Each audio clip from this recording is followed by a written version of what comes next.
흉년이냐, 풍년이냐. 그래서 이 별들을 섬겼어요. 하나님께서 만드신 것인데 이 별들을 섬기는 거예요. 근데 지금 여기서는 하나님이 일부러 이 아모스를 통해서 묘성과 삼성을 내가 만들지 않았느냐 이렇게 말씀하시면서 사망의 그늘을 아침으로 바꾸시고 낮을 어둠의 밤으로 바꾸시며 바닷물을 불러 지면에 쏟으시는 그 하나님을 찾으라. 이 모든 것을 지으신 천지 만물을 주관하시고 그분이 지금 이 모든 것을 다스리시는 그분을 너희가 찾으라. 찾으라. 그분은 여호와시라. 그분은 여호와시라. 이렇게 말씀하고 있는 거예요. 찾으면 산다. 라고 하는 것입니다. 오늘 본문의 말씀은 아모스 5장 1절에서 17절까지 말씀입니다.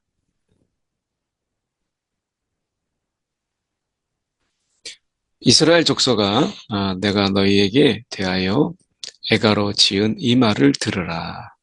처녀 이스라엘이 엎드려졌으며 다시 일어나지 못하리로다. 자기 땅에 던지우며 일으킬 자가 없으리로다.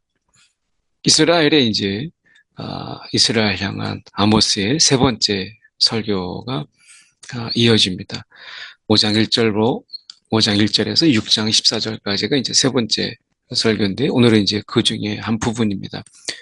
북이스라엘을 향하여서 애가를 그가 지금 부르는 거죠. 그래서 애가를 지은 이 말을 들으라 이렇게 그가 이제 말씀합니다. 그러면서 처녀 이스라엘이 엎드러졌다. 어떻게 보면 순결한 처녀가 마치 겁탈 당하듯이 이방인에게 침략을 당할 것이다 라고 말씀하시는 거예요. 그래서 다시 일어나지 못하리라.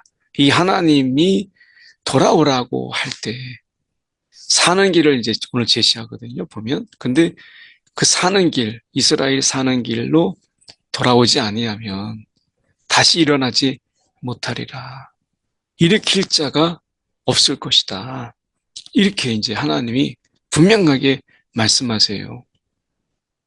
3절에 주 여호와께서 이와 같이 말씀하시되 1000명이 행군에 나가던 성읍에 100명만 남고 100명이 행군에 나가던 성읍에는 10명만 남으리라.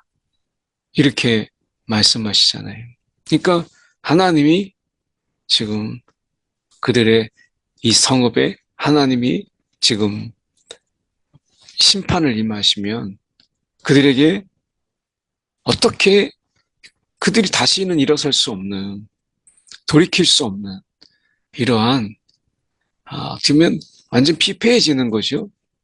하나님의 심판이 이렇게 준엄하다라고 하는 것을 말씀하시면서 살 길을 말씀하세요. 그 사는 비결이 첫 번째로 얘기하면 4절에 보면 나를 찾으라. 그리하면 살리라. 나를 찾으라. 하나님을 찾으라. 이렇게 말씀하십니다. 이게 첫 번째예요. 오늘 두 가지를 이야기하는데 사실은 그게 일맥상통한 이야기인데 우리가 표현으로 본다면 두 가지입니다. 나를 찾으라. 첫 번째가 무조건 하나님을 먼저 찾으라 라고 하는 것입니다. 베델, 길갈, 브엘세바 이것은 당시에 이 종교적 성지죠. 그래서 베델과 길갈과 브엘세바로 이렇게 성지를 다니면서 너희가 나름대로 특별한 장소, 특별한 예식 이것을 행한다고 해서 되는 게 아니다 라고 하는 거예요. 특별히 우리가 브엘세바 같은 경우에는 예루살렘에서 남서쪽으로 약 80km 떨어진 곳인데 아브라함이 제단을 쌓았던 그런 성소였죠. 그런데 이후에는 거기에 이 우상을 섬기는 그런 장소가 됩니다. 특별히 이 브엘세바는 장소로는 남유다에 속해요. 그런데 북이스라엘 백성들도 많이 살았어요. 그래서 베델, 길갈, 브엘세바가 일종의 성지순례. 이 성지순례 속에서 특별한 장소, 특별한 예식을 행하면, 우리가 하나님이 우리 가운데 복을 주시지 않을까? 이렇게 여기에만 몰두한 거예요. 근데 그들이 하나님을 찾지 않았어요.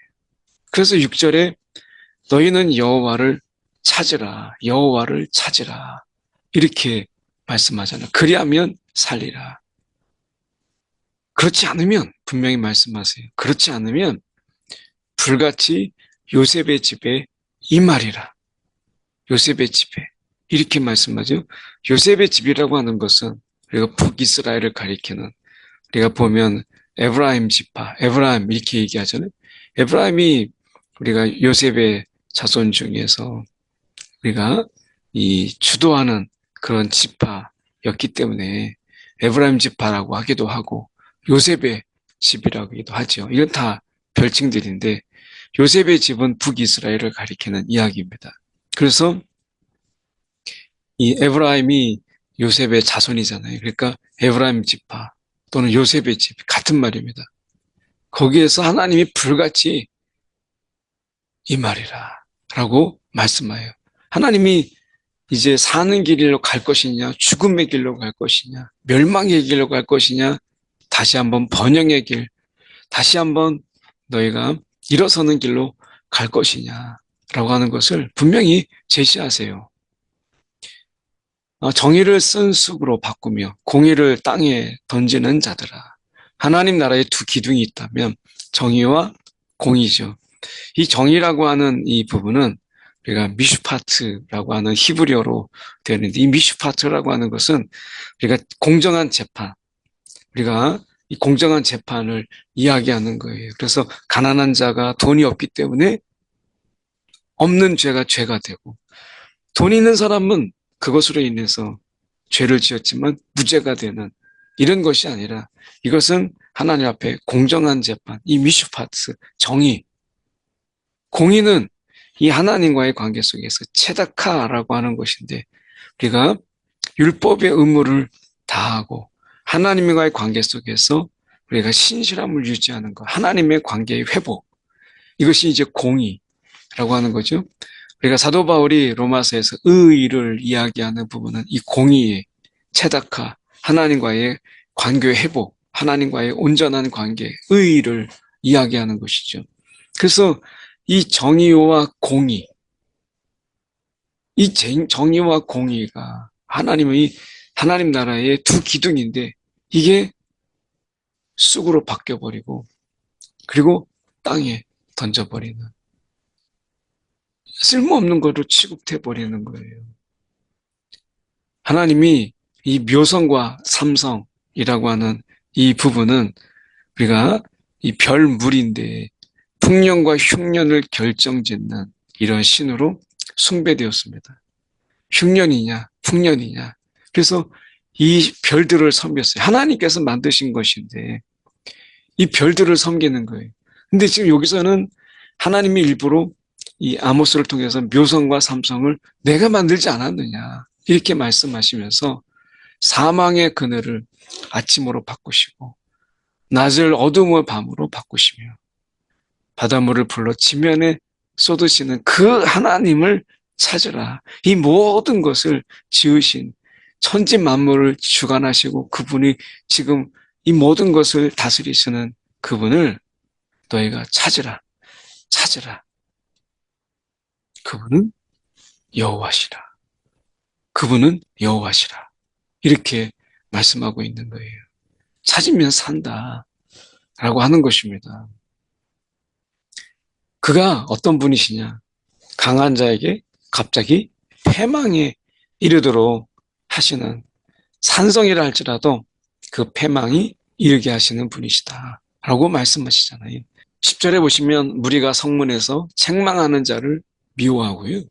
정직히 말한 자를 싫어해요. 그러니까 그들이 어떻게 보면 이 선지자들의 외침, 하나님이 그들이 돌아오라 하는 이야기들을 싫어하는 거예요. 힘없는 자를 밟고 미래의 부당한 새를 거두고 그리고 이렇게 하게 되면 비록 다듬은 돌로 건축하였으나 거주하지 못하고 아름다운 포도원을 가꾸었으나 포도주를 마시지 못하리라. 당장은 힘없는 자를 짓밟는 것이 나에게 그냥 거저 얻는 거니까 좋아 보이고, 부당한 세를 거두었을 때 내가 그것으로 인해서 배불러지는 것이 좋았을지 모르지만 하나님은 이 모든 것을 그대로 갚으세요. 그래서 지금 말씀하시는 게 하나님을 찾았다면, 그렇다면 너희가 선을 행하라. 너희가 이 바른 삶을 살아. 이게 두 번째예요. 그래서 말씀에 지금 14절에 보면 너희는 살려면 선을 행하고 악을 구하지 말라. 하나님을 찾았다면 하나님을 찾은 자의 그 삶을 살아라. 허물이 많고 죄악의 무거움을 내가 안오라. 의인을 학대하고 뇌물을 받고 성문에서 가난한 자를 억울하게. 이 악이라는 거예요. 다. 이게 악이죠. 지혜자가 잠잠하니 지혜자의 말을 듣지 않으니까 잠잠한 거예요. 그러니까 하나님이 말씀하시는 것은 첫 번째 하나님을 찾아라. 두 번째 선을 행하라. 하나님의 뜻을 행하라. 이렇게 말씀하시는 거예요. 그래서 지금 보면 여호와께서 너희 말과 같이 너희와 함께 하시리라. 하나님이 이 선을 행하는 자들과 그것이 능력이 부족하면 능력을 더하시고 선을 행하는데 지혜가 부족하면 지혜를 더하시고 선을 행하는 데 있어서 내가 금전적인 게 부족하다면 내가 더해주겠다. 이 말씀이 함께 하시겠다. 이 말씀이잖아요. 너희는 악을 미워하고 선을 사랑하라. 악을 행하지 말라를 넘어서 미워하라. 이렇게 말씀하잖아요. 성문에서 정의를 세우라. 재판, 바른 재판. 그러면 하나님께서 요셉의 남은 자를 불쌍히 여기시리라. 남은 자를 불쌍히 여기시리라. 이 말씀, 불쌍히 여기시리라. 이렇게 말씀하시잖아요. 오늘 하나님께서 우리를 불쌍히 여기시고 돌이키시기를 원하시는데 오늘 그분의 말씀을 듣고 그분의 말씀을 행하고 찾는 것, 참 이게 중요하잖아요. 결국에는 그들이 하나님께서 이렇게 말씀하시는 거예요. 모든 광장에서 울겠고 슬프다 슬프다 슬프도다 슬프도다 울음꾼을 불러다가 울게 할 것이며 이렇게 말씀하시잖아요. 포도원에서도 울고 너희 가운데 하나님께서 말씀하시는 거예요. 이는 내가 너희 가운데로 지나갈 것이며 이건 하나님의 심판이 주는만 심판을 이야기하시는 거예요. 그래서 어떻게 보면 하나님이 지나가신다. 이 애굽에서 하나님이 지나가실 때 장자의 죽음이 있었잖아요. 통곡이 임하고 비극이 임하는 것처럼 하나님의 지나가심, 이 가운데로 지나가심, 이것은 이제 비극이, 슬픔이, 장자의 죽음처럼. 그러니까 이런 애곡이 그들에게 있고, 그들에게 이 비통함이 그들에게 있기 전에 하나님을 찾으라, 선을 사랑하라 말씀하시는 것입니다. 오늘 우리가 하나님이 기회를 주시고 오래 참으시고 기다리시는 중에 오늘 우리 가운데 불쌍히 여기시며 이 세상에 살아가는 삶이 힘든 걸 아시잖아요. 그런 가운데 하나님이 말씀하십니다. 하나님을 찾으라. 오늘 찾지 않고는 길이 없어요. 하나님을 찾으라. 하나님이 찾으면 만나주시는 게 은혜 아니겠어요? 선을 사랑하라. 누군가의 눈물을 통해서 내가 기쁨을 얻는 삶이 아니라 함께 기뻐하는 삶을 사랑하라 말씀하시잖아요. 오늘 이 아모스의 말씀을 좀 마음에 새기고 우리가 선을 사랑하는 귀한 하루가 되길 원합니다. 기도하겠습니다. 사랑에 많으신 하나님 아버지, 오늘도 하나님을 간절히 찾고 오늘 하나님이 기뻐하실 만한 그런 선을 행하기를 우리도 기뻐하는 오늘도 하나님과 함께 하며 기쁨을 행하고 누리는 귀한 하루가 되게 하여 주시옵소서. 살아계신 예수 그리스도를 받들어 기도드리옵나이다. 아멘.